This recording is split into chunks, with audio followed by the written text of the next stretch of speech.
Hi, good afternoon. My name is Audrey Fleming, and today I'll be discussing the Heidi Roizen case study, which discussed the strengths of the deep and extensive personal and professional network that she built and how she leveraged that network to benefit herself and others.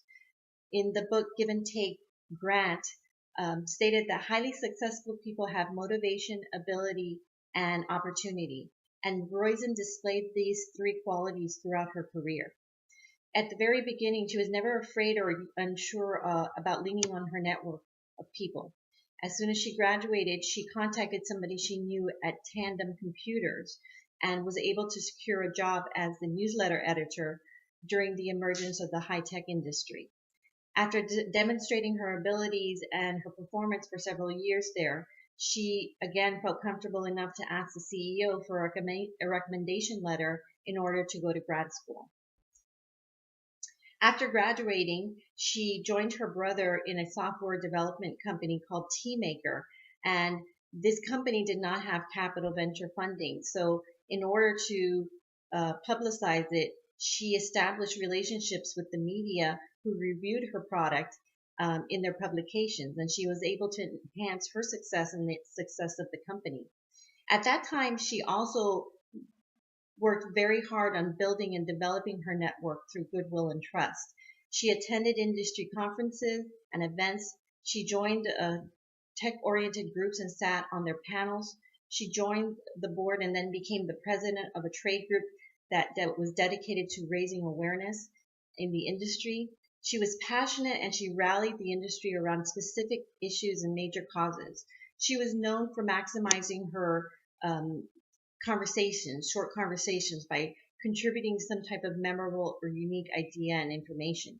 And she befriended what she felt were smart, interesting industry participants who later turned out to be very powerful leaders in the high-tech industry. So her network gave her three major advantages: that of private information, expertise, and power and influence.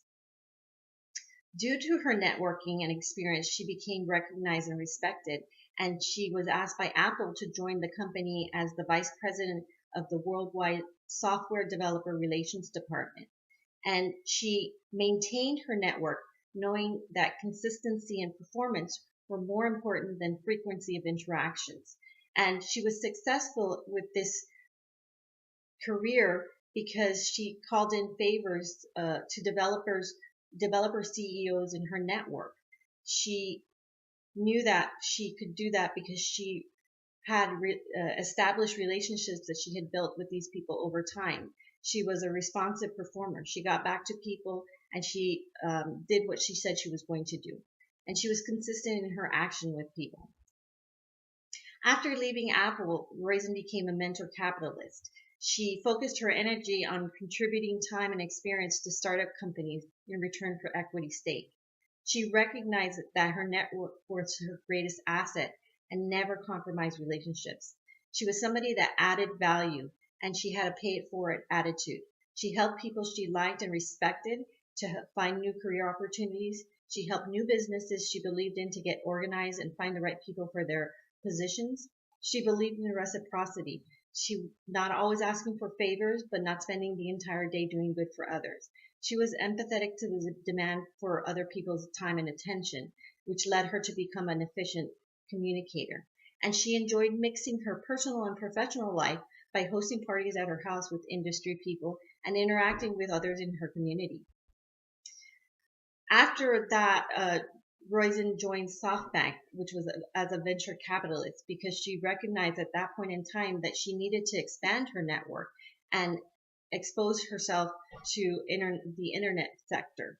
She was able to continue to be a mentor, but at that time she was also helping with funding startup companies.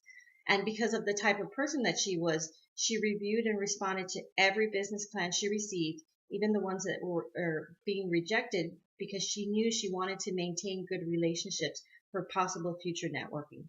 Unfortunately, her workload increased and the demand on her time became too much. So what we see in regards to power, influence, and networking success was that Roizen was definitely a giver. She was generous with her time, energy, knowledge, skills, ideas, and connections. She was passionate about what she did, her work, and building her network.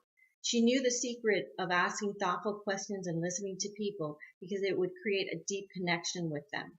And she exhibited exhibition behavior. She put group goals and missions first to help the group succeed. She created value for herself while maximizing opportunities for value to flow outward towards others. Unfortunately, Roizen tended towards selfless giving instead of otherish giving, which resulted in burnout several times throughout her career. And what I learned from Module 5 concepts and the advice that I would give Roizen is that in order to succeed, we need to give without overextending ourselves and while keeping our own interests in sight. Thank you for your attention.